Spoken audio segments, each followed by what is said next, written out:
Recordarán que la nación hebrea estaba acampando al pie del Sinaí, un valle hermoso que lo hacía parecer una inmensa aula de clases. Allí serían instruidos en cómo convertirse en una sociedad con una moral que honrara a Dios y a su familia, una nación santa. Para ello, desde luego, deberían convertirse en buenos estudiantes de las leyes que Dios estaba a punto de darles por medio de Moisés. Les expliqué en media semana que el decálogo era el resumen de dichas leyes y supongo que a la fecha algunos de ustedes lo habrán memorizado o al menos lo escribieron. ¿Alguno de ustedes memorizó los 10 mandamientos? ¿Nomás uno de ustedes para animar a los otros 800 y algo? Ninguno. Nadie los memorizó. Ay, son buenos estudiantes. Pero sí los escribieron. ¿Cuántos sí los escribieron? Para los que tengan interés en crecer y ser buenos estudiantes de la Biblia y no solo escuchar lo que el predicador dice, les doy un recurso mnemotécnico que les va a facilitar memorizar los 10 mandamientos, pero van a tener que ir a casa y como buenos estudiantes seguir el consejo. Partan los 10 mandamientos en 2 grupos de 5. El segundo grupo, todo está antecedido por no. Entonces fácilmente su memoria recordará que es los 5 mandamientos de no. Y ahí está: no matarás, no cometerás adulterio, no robarás, no dirás chismes y no codiciarás. Y si usted hace una especie de acróstico, lo va a recordar mucho, pero mucho más fácil. En el primer grupo de 5 tampoco es difícil porque tiene que ver con conceptos de la oposición hacia la idolatría. Entonces arranca con el monoteísmo, con lo de las imágenes y lo de no usar el nombre de Dios en vano. Entonces es fácil asociarlo. Uno dice: no tendrás dioses ajenos delante de mí. Luego se recuerda respecto a las imágenes y eso lo empuja a no tomar el nombre de Dios en vano. Y los otros 2 más fáciles porque es el día de reposo y papá y mamá. Por ahí su mente los va a asociar con facilidad y usted va a poder memorizarlos. Pero para eso es necesario cumplir la tarea y estudiar en casa lo que aquí vemos. Bueno, por cierto, al igual que los hebreos, nosotros deberíamos entender que si el Sinaí, el valle, era una aula de clases, este edificio también es un salón de clases, en donde nosotros debemos estudiar la voluntad de Dios para nuestras vidas. Recalco, eso no va a suceder por inercia, no va a suceder por accidente. Le explico, lo que sucede por inercia es volverse un fanático. Y por eso es que este país está lleno de seguidores de predicadores que los envuelven en fanatismo, los envuelven en una serie de cuentos personales en donde las multitudes escuchan, a veces se interesan, a veces no se interesan, a veces se divierten, a veces lloran, pero de la Biblia no estudiaron nada y se vuelven fanáticos que están expuestos al que está en el púlpito. ¡Qué fortuna si el que está aquí arriba tiene la verdad! Y si no, qué desgracia, porque todos van a seguir una mentira. Lo único que aleja a las personas del fanatismo y de la falsedad es ser estudiante de la Biblia. Eso es lo único, y eso requiere esfuerzo. Felicitaciones a quienes de ustedes ya comenzaron.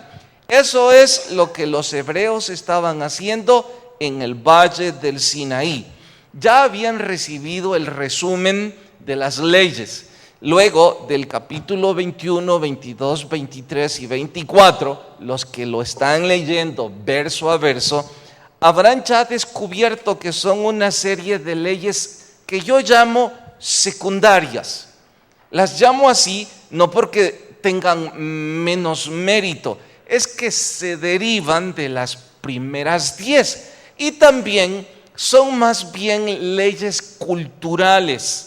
Como ejemplo cito, se regula la restitución del daño hecho por un animal de carga. Eran asuntos que tenían que ver puntualmente con la cultura de ellos. 21, 22, 23 y 24 no los vamos a estudiar verso por verso, recalco, no porque no sean importantes. Es que usted puede tomarlos como cultura general, pero es historia. En nuestra cultura no vamos a aplicar cómo restituir el daño de un animal de carga. No somos ganaderos, no somos parte de ese momento histórico. Y al aplicarlo, tendría que hacer malabares que estaría saliendo del texto bíblico y decir, bueno, aquí no son animales de carga, aquí son vehículos, si alguien choca. Sería un poco atrevido, aventurado y extrabíblico. Le animo a que desde luego usted los lea en casa. Y si en algún momento usted se pregunta, pero ¿por qué tanto detalle específico? ¿Por qué regulando incluso la esclavitud? Es que este pueblo tenía casi 400 años de vivir en anarquía, en un paganismo horrendo. Necesitaban eso.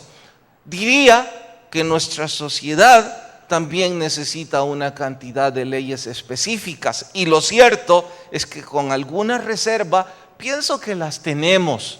El problema es que no se cumplen. Pienso también que una buena cantidad de leyes civiles se derivan del decálogo mismo. Pero insisto, o no las conocemos o no tenemos interés en ellas o no se cumplen. Nuestro asunto de hoy es que vamos a saltar esos 4 capítulos culturales para llegar a la ley que sí vamos a aplicar a nuestros días, porque esa sí es permanente. Y era la ley religiosa. El término no me gusta, pero ese es el más atinado. ¿Cómo acercarse a Dios? Regular la liturgia, regular el camino de adoración. Todos sabían que el único que hablaba con Dios y que se podía acercar a Dios en forma directa era Moisés. Pero ahora Dios les enseñaría a todos cómo acercarse a Él, aún sin la presencia de Moisés. Eso y más vamos a estudiar en el sermón de hoy titulado El camino hacia Dios. Capítulo 25, libro del Éxodo. Éxodo capítulo 25, nuestro sermón de hoy, el camino hacia Dios. En 5 minutos voy a usarlo, Luisito. Capítulo 25. ¿Listos? Vamos al verso 1. Jehová habló a Moisés diciendo, di a los hijos de Israel que tomen para mí ofrenda. De todo varón que le diere su voluntad de corazón, tomaréis mi ofrenda. Esta es la ofrenda que tomaréis de ellos: oro, plata, cobre, azul, púrpura, carmesí, lino fino, pelo de cabras, y da una serie de características.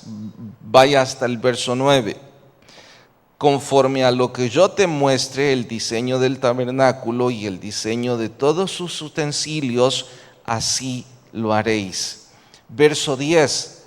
Antes de seguir, no es parte de nuestra temática, pero creo que en buena hora no saltar este punto. Lamentablemente, algunos líderes religiosos toman del verso 1 al 9 para pedir dinero o para hacer espectáculos en donde motivan a algunos a que traigan oro y cosas que se parezcan. dicen ellos, con fines espirituales y se fundamentan, según ellos, en historias como esta. Si ellos tienen un corazón honesto delante de Dios, no dudo que el Señor los va a premiar. Pero si usted me pregunta si ese es el patrón bíblico del Nuevo Testamento, en lo absoluto. En el Nuevo Testamento el patrón es sus diezmos y sus ofrendas. Y lamentablemente son ese tipo de espectáculos los que hacen que los que no conocen de Jesús quieran conocer a Cristo, porque ven esas cosas en la televisión, las escuchan en la radio y descubren, sin ser inteligentes, que en muchos de esos casos no es más que manipulación hacia gente ignorante, que por necesidad o por no conocer de la Biblia terminan cayendo en todo ese palabrerío. Sigo, verso 10. Harán también un arca de madera de acacia, cuya longitud será de 2 codos y medio, su anchura, y da todas las características de esta arca. Hasta ahí leemos y oramos. Señor, por favor, pon tu palabra en nuestro estudio y que ellos y yo podamos ser instruidos por tu Espíritu. En el nombre de Jesús, amén. Hay que aclarar esto. La idea de trazar un camino para llegar hacia Dios no es iniciativa del hombre, es en su totalidad iniciativa de Dios. La religión se pinta a sí misma y se define como el intento del hombre para acercarse a Dios, anunciando de esa manera que hay bondad en la humanidad y que el hombre quiere acercarse a Dios. Nada está más lejos de la verdad que eso.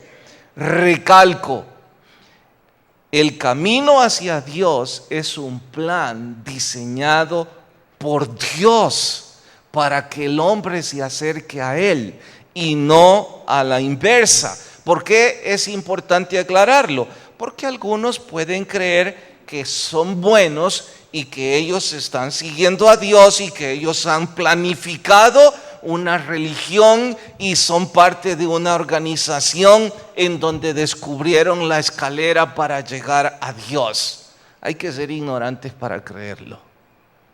Es el esfuerzo e iniciativa completa de Dios en su misericordia para reconciliar al hombre con Él. Bien, en ese plan, Dios diseñó varias cosas. En el libro del Éxodo, las dio por primera vez. Y aunque estas iban a servir en todo el Antiguo Testamento, debo aclarar también, esto era un modelo a escala de lo que iba a ser el modelo real. Cuando digo modelo a escala, perdón la ilustración, pero quizá me sirve. Esos vehículos a escala son muy bonitos, parecen reales y tienen muchas partes reales. Incluso conozco algunos que tienen motor y que funciona, pero siguen siendo modelos a escala de lo que sería el modelo real. Todo lo que vamos a estudiar hoy es el modelo a escala de cómo acercarse a Dios, de lo que sería en nuestra época el modelo real. Hace unos minutos les dije, se arrepentirán de no haber traído bolígrafo, porque yo voy a mostrarles el modelo a escala y voy a compararlo con el modelo real. Sería fantástico que usted hubiera ido tomando las notas y aplicar todo esto a su propia vida. Arranco en decir esto. Esta sociedad hebrea era y sería durante 39 años más una comunidad nómada, yendo de un sitio a otro en busca de la tierra prometida. De eso nace la palabra peregrino. Peregrino es una persona que va de un sitio a otro en busca de un lugar sagrado. Por supuesto, dicho sitio en honor a su fe. Hombres y mujeres que sin importar su condición van buscando ese lugar sagrado, es un peregrino. Los hebreos en el Éxodo eran peregrinos. Esto los obligaba a construir casas temporales, porque no era mucho el tiempo que pasaban en cada sitio. En este caso iban a estar cerca de 2 años mientras aprobaban el curso de leyes morales, civiles y religiosas, pero luego tenían que moverse a otro sitio. De ahí que ellos fueron expertos en construir tiendas de campaña, porque eran una sociedad nómada. Y si usted quiere traducir el término tienda de campaña al español, el término puntual es tabernáculo. Así es que si alguna vez usted quiso saber cómo se traduce literalmente tabernáculo, significa tienda de acampar. Dios entregó a Moisés los planos arquitectónicos de la tienda de acampar donde estaría su presencia. Tomen esto en cuenta. Estaba un campamento de casi 2 millones de personas para ese momento. Dios estaba por mostrarles cómo ellos se acercaran a Él.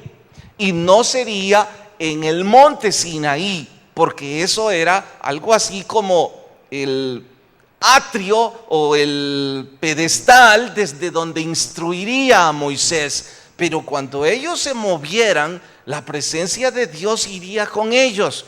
Entonces, Dios habitaría en medio de su pueblo en un sitio que él llamó tabernáculo. Todos tenían tabernáculos, esas eran sus casas. Ahora, Dios le dio a Moisés los planos arquitectónicos para el tabernáculo donde él habitaría en forma literal. En las láminas que voy a presentarles ahora, voy a mostrarles rápidamente el plano que Dios diseñó. Cuando ustedes lean el libro del Éxodo, hay tanto detalle que se resume en estas láminas. Quienes de ustedes quieran tenerlas, están en internet. Usted solo le da a un buscador tabernáculo y encontrará el triple de esto. Sin embargo, si alguno quiere copia, también en media semana puedo dejar la fotocopia en la librería para aquellos de ustedes que quieren crecer un poco más en todo esto. Atentos. En forma comparativa, al igual que los hebreos, nosotros somos peregrinos, porque estamos en busca de un lugar sagrado. Eso es la otra vida. Nuestra fe no está fundamentada en esta vida. Qué bueno aquellos que tenemos una fe para vivir mejor mientras estamos acá. Pero la vida después de la vida es nuestra meta, el cielo y la eternidad.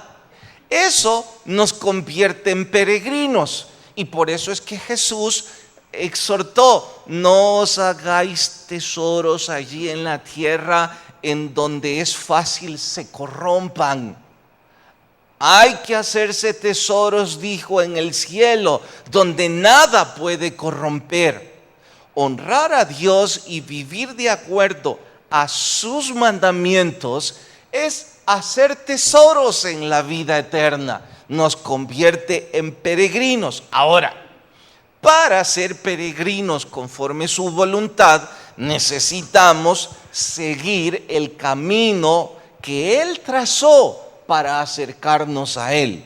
Ahora, ¿qué fue lo que les dijo a los hebreos? Les dijo que Él habitaría allí en el tabernáculo y que con cierta periodicidad todos iban a adorar allí en el tabernáculo.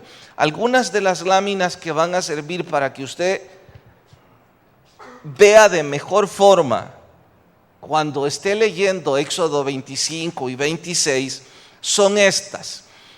Puede usted ver al fondo el Sinaí. Quien diseñó o quien dibujó este cuadro está tratando de representar lo que estaba sucediendo en el valle del Sinaí. Y aquí al fondo esas montañas o sierra montañosa, mejor Luis, yo voy aquí y tú con el cursor me ayudas. Esa sierra montañosa de la que les hablé. Ahora, esta es una pintura en una escena nocturna. Y si usted ve la columna de fuego, es porque el Éxodo dice que Dios los guiaba por la noche por medio de una columna de fuego y por el día por medio de una columna de humo. Ahora, vea alrededor todos los pequeños tabernáculos. Y en el medio iba a estar el tabernáculo del arca o el tabernáculo del pacto. ¿Cuál pacto? Del pacto del Sinaí, el arca del testimonio. Allí iban a haber varios accesorios que iban a servir para que el pueblo se acercara a Dios. Si usted está en medio de este campamento y le dicen, mire, acérquese a Dios, todos habían puesto sus ojos en el monte. Ahora Dios dice, no tienen que ponerlos hacia el monte, sino hacia este sitio, hacia esta tienda de campaña. ¿Qué es esta tienda de campaña? El lugar donde Dios va a habitar, ahí búsquenle. ¿Qué es lo que había ahí? Siguiente gráfica. Esta es una de día, nomás puse otra para que también puedan imaginarse la columna de humo durante el día. Siga. Bien, ¿qué es lo que había ahí? Esta es una distribución en planta de los utensilios que habían en el tabernáculo, pero vamos a imaginar que el tabernáculo está compuesto por 3 apartamentos. Atentos, la casa de Dios está compuesta por 3 cuartos o 3 apartamentos. El primero de ellos es llamado atrio de los gentiles, todo lo que está alrededor. Luego, el que está aquí en medio, llamado el lugar santísimo. Y finalmente, el lugar santo. Y finalmente aquí, el lugar santísimo. Así es que, rápido, a ver si lo memorizan. 3 lugares en la casa de Dios. El atrio, lugar santo y lugar santísimo. Imposible que lo olviden. Aunque no son terminologías que usemos, atrio piense como lo que está a la entrada. Y santo sí, es el lugar donde iba a estar nuestro Dios santo. Y la palabra es santo y santísimo. Y sabemos que el lugar santísimo es lo más especial y el lugar santo es como la antesala. Así es que esto ya usted puede dibujarlo en su cuaderno y memorizarlo y poner que el tabernáculo, que significa ¿qué cosa?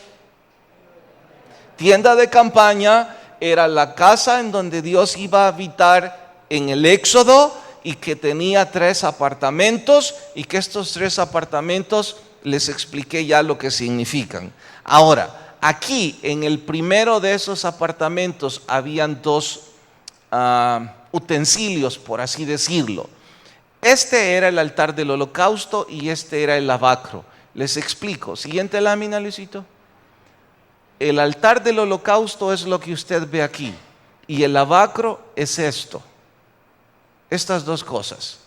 Bien, no vea las láminas y escuche mi explicación y creo que lo va a entender fácil. ¿Qué es un altar? Es un sitio más alto que otro. Esto es un altar. Está en una posición elevada en relación a ustedes para que ustedes puedan verme y seguir la instrucción. Por eso se llama altar. Había en ese lugar alto el punto en donde se hacían sacrificios a Dios. Por eso se llama holocausto, altar de sacrificios. ¿Qué es lo que sacrificaban? Un becerro, o los que no tenían dinero para un becerro, un ave. De acuerdo a su posición económica, Dios dijo a Moisés, dígale a todas las familias que ellos deben ir con X periodicidad. Ese no es nuestro asunto para hoy. Deben ir allí y ofrecerme un sacrificio por gratitud, por honrarme, por cercanía, por cualesquiera razones, además de otras razones específicas que tampoco son nuestro punto de hoy. Ahí el sacerdote tomaba el animal que llevaba usted o yo como padres de familia, lo sacrificaba en ese altar, era fuego, y sus vestiduras se llenaban de sangre. Por eso iba el segundo sitio, que era el altar del holocausto. Entonces, ¿por qué un animal? Porque ellos habían pecado, y la paga del pecado es muerte. Entonces debían morir. Pero Dios dijo: les permito que presenten un animal en sustitución de sus vidas. Luego llevaban ese animal, era sacrificado, y el sacerdote lavaba sus vestiduras. ¿Me estoy dando a entender hasta aquí? Lámina anterior. Después de que el sacerdote ya había lavado sus vestiduras, entraba a este sitio llamado lugar santo. Note que todos no podían entrar a este sitio. Se acabó. No podían estar en este apartamento, solo podían ir al primero. Aquí ya solo entraban los sacerdotes en el lugar santo, y habían 3 utensilios. Uno, la mesa de los panes de la proposición; otro, el candelero de oro; y 3, el altar del incienso. ¿Qué significa cada una de estas cosas? Se las explico al final. Primero veamos el modelo a escala. ¿Qué hacía el sacerdote? Entraba, y el candelero de oro representaba los 7 espíritus de Dios, lo que después serían las 7 iglesias de Cristo, y el número 7, que son los 7 días en que Dios hizo los cielos y la tierra. El número 7 era representativo espiritualmente, y lo que se quemaba ahí, también el incienso para adorar a Dios. Era un sitio de adoración en donde el alma se sobrecogía para intimar con Dios. Y el sacerdote hacía todo tipo de ceremonias para acercar el hombre a Dios. Los que habían llegado con el animal, entonces el sacerdote oraba, y cada uno de estos símbolos era representativo para el crecimiento de esa familia. Luego había un sitio más especial, que era el lugar santísimo. Esta es el arca del testimonio, y aquí nunca entraba nadie excepto el sumo sacerdote, es decir, el jefe de todos los sacerdotes, una vez al año, nada más. Y entraba ahí a ofrecer el perdón por todo el pueblo. ¿Por qué no podía entrar ningún otro sacerdote? Porque esta era en representación de la tribu de los levitas, de Aarón y de Moisés. Este era el camino para acercarse a Dios, tan simple como ello. Era un campamento concéntrico en donde todo giraba alrededor de Dios, y en su tabernáculo o casa Dios tenía 3 apartamentos con significados específicos. Pregunto, ¿me he dado a entender? ¿No hay preguntas hasta aquí? Pase la otra lámina, Luisito. También quise que vieran acá lo que era el arca del testimonio, lo que estaba en el lugar santísimo. Así lo describe el libro del Éxodo, con esos querubines. Querubines son ángeles guardianes representando eso. ¿Qué es lo que había en el arca? Pues estaba el maná, una muestra del maná, estaba la vara de Aarón que reverdeció, y estaban las tablas de la ley. Esto es lo que estaba en el arca. Y aquellos de ustedes que son fanáticos al cine deben saber que aquella película de Steven Spielberg, de los cazadores del arca perdida, hacen referencia precisamente a esta arca. Y es obvio que ese señor ha leído más Biblia que muchos cristianos, porque en muchas cosas están bien apegadas a la historia bíblica. No todas, dije muchas cosas de esta película. Ellos relacionan de que esa arca tenía poder, porque de seguro han leído las historias de David, han leído qué es lo que sucedió con Obed y otras cosas como esas. Pero este era el camino para acercarse a Dios. Esto era el culto. ¿Está claro? Les dije que este era un modelo a escala de lo que sería el modelo real en el nuevo pacto. Este es el pacto sinaítico. Toda la generación de Moisés se acercaba a Dios por medio de esta liturgia. Deja mejor la lámina de la distribución en planta, Luis. Esa, ahí déjalo. Este era el camino para acercarse a Dios. Ahora voy a mostrarles por qué esto era un modelo a escala de lo que iba a suceder con Cristo Jesús. En nuestras vidas es un nuevo pacto, pero todos estos símbolos todavía son contemporáneos a nuestro diario vivir. ¿De qué forma? Atentos. Lo primero que estaba en el apartamento del atrio era el altar del holocausto. ¿Recuerdan que dije que se hacía ahí?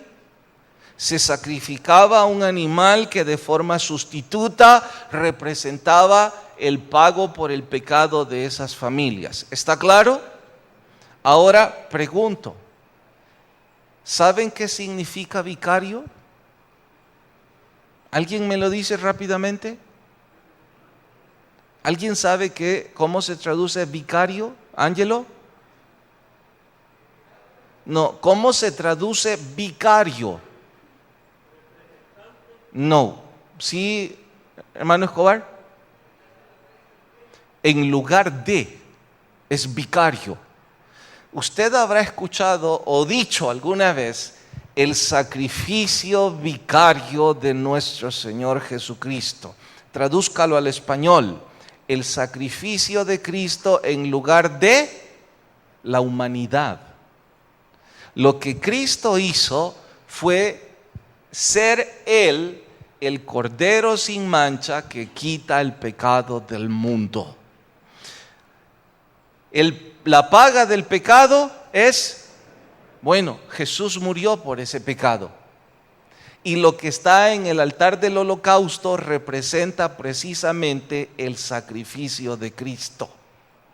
¿Qué es lo que hacían los hebreos? Representaban que ellos se sentían avergonzados y arrepentidos de su pecado y que llevaban ese animal para acercarse a Dios. Nosotros no podemos hacer eso, porque en el nuevo pacto, el pacto, valga la redundancia, es entre Dios y Jesucristo. Jesús decidió ser Él, ese Cordero sin mancha, y Dios aceptó esa ofrenda. Entonces, ¿cuál es nuestra parte? Les dije en estudios anteriores. ¿Cuál es nuestra parte en ese pacto? ¿Aceptarlo o rechazarlo? Y si lo traducimos a nuestras vidas, entonces, ¿qué representa el altar del holocausto? No más uno, rápido. ¿Qué representa?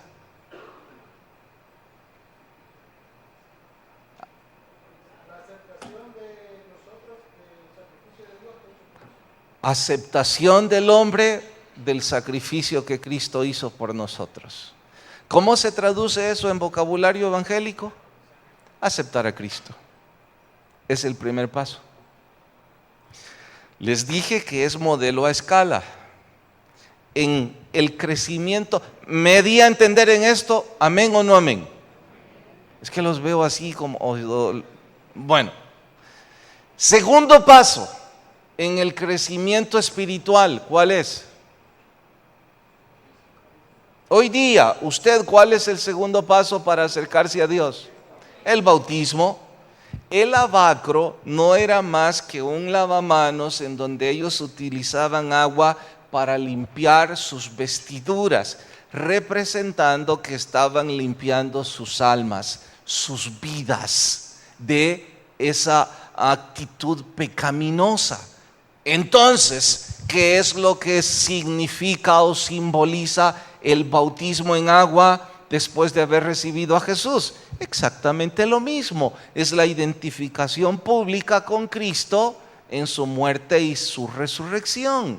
El camino hacia Dios es primero aceptar a Jesús, segundo bautizarnos.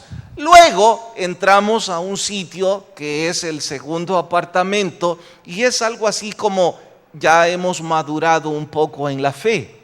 Y en ese segundo apartamento es el altar del incienso. Los estudiosos dicen que el incienso siempre representó las oraciones que van hacia Dios, porque el incienso es olor fragante y como es humo que está subiendo, entonces está representando una vida de oración. La idea es esta: una persona que ha recibido a Jesús y que se ha bautizado está creciendo espiritualmente y está mejorando su vida de comunicación con Dios. Eso es lo que muchos de ustedes esta semana hicieron.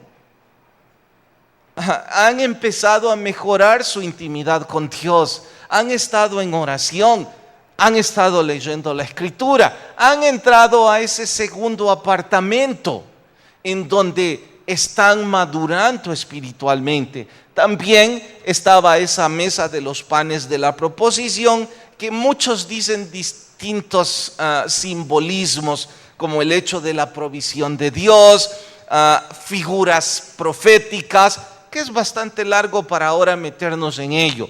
Basta por el momento en decir que cuando se entra al segundo apartamento es como crecer y dar un tercer paso. Finalmente, el lugar santísimo. Esto es lo más hermoso y doblemente atentos. Sé que por televisión o cualesquiera otros medios, ustedes recordarán que Jesús dijo que iba a destruir el templo. Es este mismo, solo que en ese templo ya no estaba hecha de tienda de campaña, sino que estaba hecho de piedras, en honor a la idea que tuvo el rey David y que después, generación en generación, fueron resguardando ese sitio. Jesús dijo: lo voy a destruir y lo voy a reedificar en 3 días. Todos dijeron blasfemia. Creyeron que Jesús estaba iniciando una revolución armada en donde iba a devastar el templo. Jesús estaba hablando de algo mucho más grande que eso. Jesús estaba diciendo que en ese entonces se necesitaba al sumo sacerdote para entrar una vez al año y pedir la reconciliación del hombre con Dios. Jesús, cuando Él murió, concluyó todo esto. Fue al altar del holocausto, que fue la cruz del Calvario. Él se bautizó, recuerden que dijo: es necesario que así sea. Y le ordenó a Juan el Bautista: hágalo, bautíceme. Pasó cada una de estas cosas. Y cuando Él murió, usted recuerda por la televisión que el templo, el velo del templo, refiriéndose a este punto, ahí Luisito, no, el que sigue. Esto es el templo, este es el velo. Lo que dividía el apartamento del lugar santo del lugar santísimo. Era un velo que no permitía el acceso. Cuando Jesús murió, todos los sacerdotes que estaban en el apartamento dieron testimonio de esto, asustados, porque de forma milagrosa y sin intervención humana, el velo se partió en 2, de arriba hacia abajo, porque Jesús mismo dejó esto ya no como el pacto sinaítico, sino como el nuevo pacto, en donde Él es el sumo sacerdote. Y desde esa fecha no hay adoración, no existe este lugar, no hay templo. Tiempo después los romanos devastaron y desde entonces no hay adoración, ni siquiera hay templo. ¿Por qué? Porque Jesús se los profetizó. ¿Y por qué dijo que en 3 días lo reedificaría?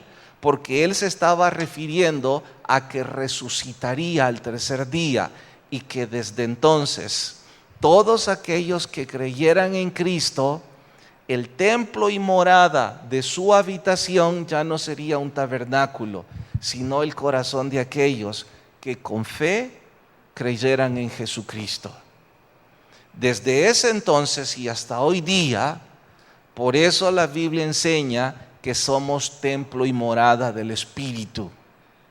Este lugar no es la casa de Dios, este es un edificio.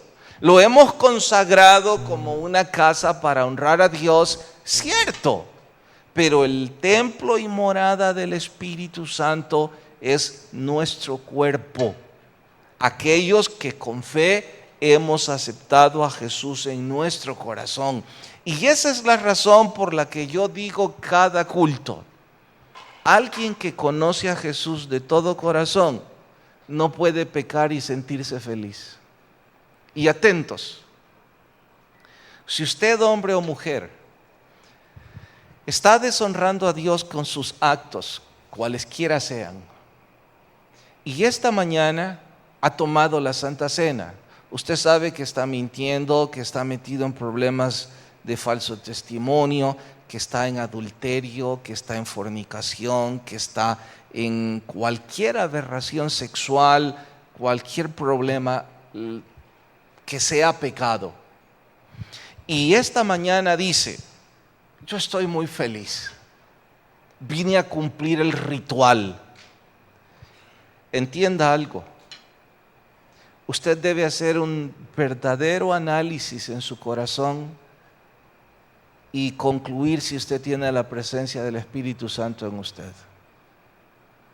Porque alguien que conoce a Dios no puede pecar y sentirse feliz, porque la presencia del Espíritu está en nosotros y nos está diciendo, usted está haciendo mal y usted debe corregir y esforzarse. Todo esto, les dije hace unos minutos, es tómelo o déjelo. Ese es el pacto, esa es la única parte del hombre. Usted puede aceptar a Jesús y empezar a vivir con Él, o usted puede rechazar a Jesús y decir, quiero vivir a mi antojo. No quiero nada de esto, aunque sea interesante. Tengo mis propios dioses y mi propia filosofía, y voy a vivir conforme a ella. No me sorprende, eso es lo que dijeron muchos hebreos. La pregunta es lo que usted decide esta mañana. Inclinen sus rostros y oramos. Señor, gracias por hablar a nuestras vidas y por la manera hermosa en que diseñaste el plan para acercarnos a ti. Te rogamos, Señor, que póngate tu Espíritu en nuestro corazón de tal forma que querramos entrar a ese lugar santo, crecer cada día más y tener esa vivencia espiritual de madurez. Y aquellos que nos hemos equivocado mucho, gracias por lo fuerte que nos has llamado la atención, diciéndonos que estamos en pecado y que hay que corregir. Por favor, danos el tiempo y el coraje, la fuerza de voluntad para corregir. Y si hay personas sin Jesús, ruego toque su corazón tan fuerte que él o ella puedan venir a Cristo. Mientras todos oran, sus rostros inclinados y sus ojos cerrados, no importa si 1 o 10 veces vino a la iglesia, importa que usted y yo necesitamos de Dios. Nadie le va a pasar al frente y nadie le va a aplaudir, entre Dios y usted. Si alguien dice, yo quiero recibir a Jesús donde está, levante su mano y déjeme orar por usted y con usted. ¿Habrá alguien esta mañana? Dios le bendiga, puede bajar su mano. ¿Habrá alguien más que con valor y con decisión dice, yo también quiero recibir a Jesús en mi vida, quiero hacer esa oración? Vamos, tome el valor, tome ese empujoncito y ponga su fe en el sacrificio de Cristo. Levante su mano y déjeme orar por usted. Señor, si los demás somos salvos, rogamos tu paz nos acompañe y el coraje para hacer cambios en nuestras vidas. Despídenos en tu paz, mas no de tu presencia, en el nombre de Jesús. Amén y amén. Dios nos bendiga, nos vemos en media semana y que la paz de Dios nos acompañe a cada uno.